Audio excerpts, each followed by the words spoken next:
নতুন তালা কিনে আনিছোঁ এইটো চাইছে আৰু নতুন তালা এইটো চাবি পুৰণা তালা ভাঙি ভাঙি ভাঙি ভাঙি কি ক'ব আৰু এইটো চব চাবি এইটা চব পুৰণা তালা অকল যে এইটো মাহত অকল তালা চেঞ্জ কৰি আছোঁ এইটো চাবি চব আৰু আছে চাবি ইনো ক'ত থৈছে তাক বিচাৰিলে খং হ'ব এই তলা ভাঙিছোঁ আৰু একটা কাটিলোঁ এইটো এতিয়া ভাঙিলোঁ এই জাষ্ট ভাঙিছোঁ ইয়াত তলা লগালে লক হৈ যায় 2-3 দিন চলে আৰু নেক্সট দিনৰ পৰা খোল নাখায় এইটো হৈছে আৰু আছে এইপিনে পেলালে চাগে আমাৰ ন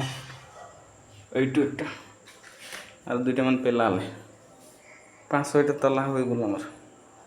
এনেকৈ এইটো কাটিলোঁ এইটো আজি 6 দিন হৈছে 6 দিন হৈছে কটা আৰু এইটো কাটিলোঁ 6 দিনৰ মূৰত এইটো কাটিলোঁ আৰু এতিয়া এইটো আনিছোঁ এইটো কাটি এইটো আনিলোঁ এইটো ভাঙি এইটো আনিছোঁ অকল এনেকৈ হৈ আছে আমাৰ